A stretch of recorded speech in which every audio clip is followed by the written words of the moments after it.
1950 മുതൽ 2026 വരെ പരിശോധിച്ചാൽ നിരവധി മന്ത്രിമാരാണ് ഈ നമ്മുടെ രാജ്യത്ത് അഴിമതിയുടെയും ധാർമ്മികതയുടെയും പേരിൽ രാജിവെക്കേണ്ടി വന്നിട്ടുള്ളത്.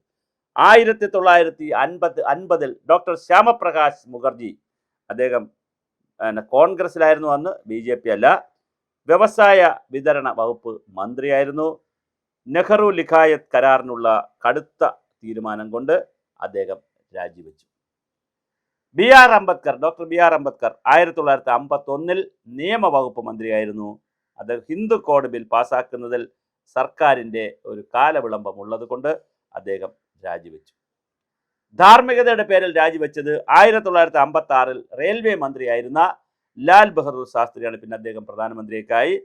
അരിയല്ലൂർ ട്രെയിൻ അപകടത്തിൻ്റെ ധാർമ്മിക ഉത്തരവാദിത്വം എടുത്തുകൊണ്ട് അദ്ദേഹം രാജിവെച്ചു.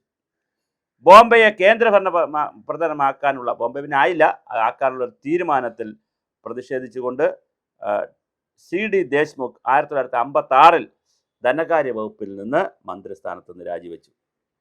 VK കൃഷ്ണമേനോൻ 1962 പ്രതിരോധ വകുപ്പ് മന്ത്രിയായിരുന്നു. ഇന്ത്യ കണ്ട ഏറ്റവും വലിയ പ്രതിരോധ വകുപ്പ് മന്ത്രിയുള്ള ഒരാളായിരുന്നു. 62 ചൈന യുദ്ധത്തിലെ പരാജയത്തിൻ്റെ ഉത്തരവാദിത്വം ഏറ്റെടുത്ത് അദ്ദേഹം രാജിവെച്ചു, സ്വയം രാജിവെച്ചതാണ്. 1987 VP സിംഗ് പ്രധാനമന്ത്രി, അന്ന് പ്രതിരോധ വകുപ്പ് മന്ത്രിയായിരുന്നു. പിന്നെ പ്രധാനമന്ത്രിയൊക്കെയായി. അദ്ദേഹം ബോഫോഴ്സ് അന്വേഷണം പ്രഖ്യാപിച്ചതിനെ തുടർന്ന് ഉള്ള അഭിപ്രായ വ്യത്യാസത്തിൽ അദ്ദേഹം രാജിവെച്ചു. നട്വർ സിംഗ് 2005 വിദേശകാര്യ വകുപ്പ് മന്ത്രിയായിരുന്നു. ഓയിൽ ഫോർ ഫുഡ് അഴിമതിയുടെ പേരിൽ അദ്ദേഹം രാജിവെക്കേണ്ടി വന്നു. 2010 ടെലികോം അഴിമതി വന്നപ്പോൾ ഘടകകക്ഷിയായിരുന്ന DMK മന്ത്രിയായിരുന്ന, UPA ഗവൺമെൻറ്റിലെ DMK മന്ത്രിയായിരുന്ന, ടെലികോമിൻ്റെ IT-യുടെ മന്ത്രിയായിരുന്ന 2G സ്പെക്ട്രം അഴിമതി ആരോപണം വന്നപ്പോൾ A രാജ 2010 രാജിവെക്കേണ്ടി വന്നു. അപ്പോൾ ഒരുപാട് വർഷത്തെ രാജികളുണ്ട്. പവൻകുമാർ ബൻസൽ കോൺഗ്രസിൻ്റെ ഭാഗത്തു നിന്നുള്ള 2013 റെയിൽവേ വകുപ്പ് മന്ത്രിയായിരുന്നപ്പോൾ ഉണ്ടായിരുന്ന കൃത്യമായ കോഴ ഇടപെടൽ അദ്ദേഹം രാഷ്ട്രീയം രാജിവെച്ചു. സിമ്രത് കൗർ ബാദൽ 2020 രാജിവെക്കേണ്ടി വന്നു.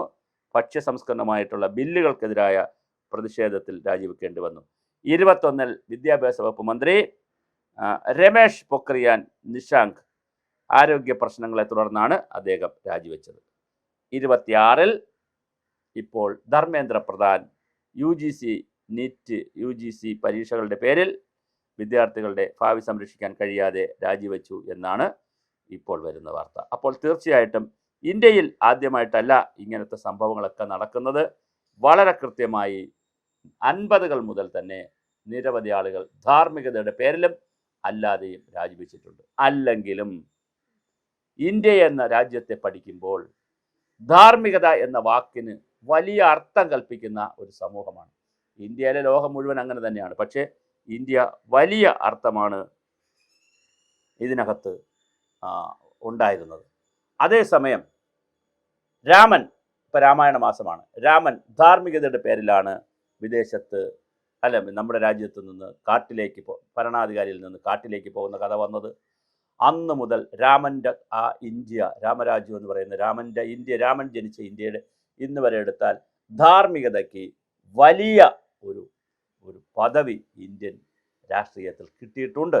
അടിയന്തരാവസ്ഥ കഴിഞ്ഞപ്പോൾ ഇന്ദിരാഗാന്ധി പാടെ ഇന്ത്യയിൽ നിന്ന് പോയി. പിന്നെ ഇന്ദിരയെ വിളിക്കൂ, ഇന്ത്യയെ രക്ഷിക്കൂ എന്നൊക്കെ പറഞ്ഞുള്ള പ്രോസസ്സൊക്കെ വന്നെങ്കിലും ആ സമയത്ത് കൃത്യമായി പോവുകയാണ് ഉണ്ടായത്.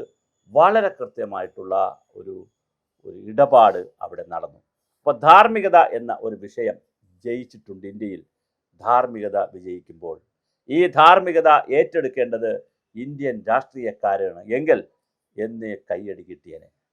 അധികാരത്തിൻ്റെയും അഴിമതിയുടെയും സ്വജനപക്ഷപാതത്തിൻ്റെയും പാർട്ടിക്കകത്തുള്ള ഹുങ്കിൻ്റെയും ബലത്തിൻ്റെയും മസിൽ പവറിൻ്റെയും മണി പവറിൻ്റെയും രൂപത്തിൽ രാഷ്ട്രീയ നേതാക്കൾ രാജിവെക്കാതിരിക്കുകയും ധാർമ്മികതയെ പിന്തുടരാതിരിക്കുമ്പോഴാണ് ഇത്തരത്തിലുള്ള അധാർമികമായ പ്രവർത്തനങ്ങൾ നടക്കുമ്പോൾ ഒരുപാട് ആളുകൾ വരും. അപ്പോൾ ചോദിക്കും, ഓരോ വിഷയത്തിനും മന്ത്രിമാർക്ക് രാജിവെക്കാൻ പറ്റുമോ? ചിലപ്പോൾ പറ്റില്ലായിരിക്കും. പക്ഷേ ചില വിഷയങ്ങളുടെ ഗ്രാവിറ്റി നോക്കുമ്പോൾ രാജിവെക്കേണ്ടി വരും. UGCയുടെയും നീറ്റിൻ്റെയും പരീക്ഷയുമായി ബന്ധപ്പെടുത്തി 20ലധികം കുട്ടികളാണ് ഇന്ത്യയിൽ ആത്മഹത്യ ചെയ്തത്. വലിയ ട്രോമയാണ്, ലക്ഷക്കണക്കിന് കുട്ടികൾക്ക് മാനസിക സംഘർഷം ഉണ്ടാക്കിയ വിഷയമാണ്. തീർച്ചയായിട്ടും ആ നിമിഷം തന്നെ NDA സംവിധാനം അടിച്ചുടച്ച് വാർക്കണമായിരുന്നു. 47 പേരെ ഇന്നലെയാണ് സസ്പെൻഡ് ചെയ്തത്. എന്തേ? ആ പരീക്ഷാ പേപ്പർ ചോർന്ന അന്ന് തന്നെ അതുമായി ബന്ധപ്പെട്ട മുഴുവൻ പേരെയും പിടിച്ച് ജയിലിടാനും NDA സംവിധാനം പിരിച്ചു വിട്ടുകൊണ്ട് പുതിയ സംവിധാനത്തിലേക്ക് പോകാനും ധർമ്മേന്ദ്ര പ്രധാന് കഴിഞ്ഞില്ല. അവിടെയൊക്കെ ഒരു അധാർമികത ഉണ്ടായി. അധാർമികത സമൂഹം പൊറുക്കില്ല എന്നുള്ളതാണ് ഇന്ത്യയുടെ പാഠം. ധാർമ്മികത ആരുയർത്തിയാലും, അതൊരു അഭിജിത് ദീപ്ക ഉയർത്തിയാലും, ഇതിനു മുന്നേ നമ്മുടെ അരവിന്ദ് കെജ്രിവാൾ ഉയർത്തിയപ്പോഴും, ആസാമിലെ പ്രഫുല്ലകുമാർ മൊഹന്ത ഉയർത്തിയപ്പോഴും, ആരുയർത്തിയാലും അധാർമികതയ്ക്കെതിരെ ധാർമ്മികത എന്ന വിഷയം ഉയർത്തിക്കൊണ്ട് വന്നാൽ അതിൻ്റെയിൽ ക്ലച്ച് പിടിക്കും. അതുകൊണ്ട് ലാൽ ബഹദൂർ ശാസ്ത്രിയുടെ ആ ധാർമ്മികത ചിന്ത, ഇന്ത്യൻ റെയിൽവേയുടെ അപകടമുണ്ടായപ്പോൾ രാജിവെച്ച ആ ധാർമ്മിക ചിന്ത ഇന്ത്യൻ രാഷ്ട്രീയത്തിൽ തിരിച്ചു വരിക എന്നുള്ളതാണ് ഡൽഹി നൽകുന്ന പാഠം. അല്ലാതെ ഇത് കോക്രോച്ച് പാർട്ടി രാഷ്ട്രീയ പാർട്ടി ഉണ്ടാക്കുമോ, ഇനി അതിനെ എങ്ങനെയാണ് പിടിക്കുന്നത്, അതിനെ എങ്ങനെയാണ് കൈകാര്യം ചെയ്യുന്നത് എന്നൊക്കെ ചിന്തിക്കുന്നതിനപ്പുറം ഡൽഹി നൽകുന്ന പാഠം ധാർമ്മികതയിലൂന്നിയ ഒരു രാഷ്ട്രീയം ഇന്ത്യയിൽ വരുമോ, അതെല്ലാ രാഷ്ട്രീയ പാർട്ടികളും അതിലേക്ക് പോകുമോ? കേരളത്തിൽ തന്നെ നിങ്ങൾ നോക്കൂ, പിണറായി വിജയൻ്റെ പേരിൽ ലാവലിൻ കേസ് മുതൽ എത്ര കേസുകളാണ് വന്നത്. പക്ഷേ എന്നിട്ടും അദ്ദേഹം എങ്ങും പോകാതെ രാഷ്ട്രീയത്തിൽ നിൽക്കുന്നു. അതേസമയം പല സംസ്ഥാനങ്ങളിലും ഈ അവസ്ഥ തന്നെയുണ്ട്. ഇന്ത്യയിൽ ഈ അവസ്ഥ മാറുമോ? ആരോപണം വന്നതുകൊണ്ട് മാത്രം മാറണമെന്നില്ല, പക്ഷേ കോടതിയിൽ കേസ് വന്നാൽ മാറി നിൽക്കാൻ തയ്യാറാകുമോ?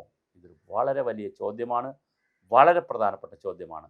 ആ ചോദ്യത്തിന് ഉത്തരം പറയാൻ എന്നാണോ ഇന്ത്യ കണ്ടെത്തുന്നത്, അന്ന് മാത്രമേ ഇന്ത്യക്ക് രാഷ്ട്രീയമായ ഒരു മുന്നേറ്റം ഉണ്ടാവുകയുള്ളൂ.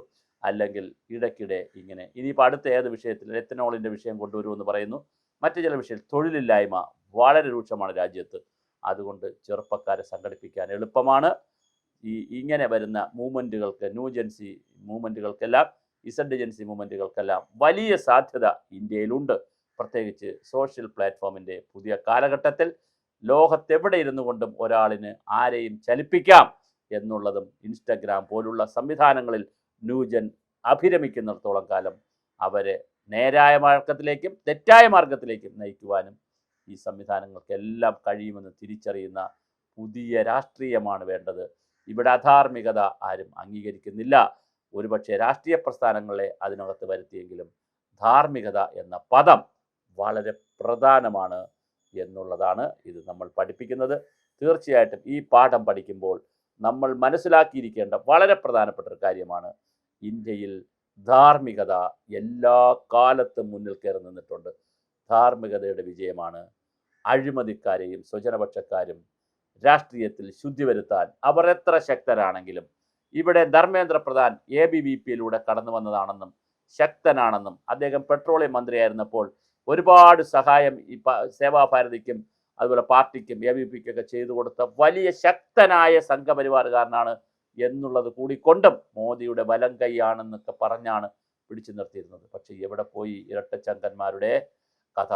അതൊന്നും ഒരു ഇരട്ടച്ചങ്കന്മാരുടെ കഥയും ഒരു അമിത്ഷായുടെ ചാണക്യതന്ത്രവും ഇന്ത്യൻ ധാർമ്മികതയുടെ മുന്നിൽ നിൽക്കില്ല എന്നുള്ള വളരെ മനോഹരമായ ഒരു പാഠമാണ് BJP ഇതിൽ നിന്ന് പഠിക്കേണ്ടത്. ഇന്ത്യൻ രാഷ്ട്രീയ പ്രസ്ഥാനങ്ങൾ പഠിക്കേണ്ട പാഠമാണ്.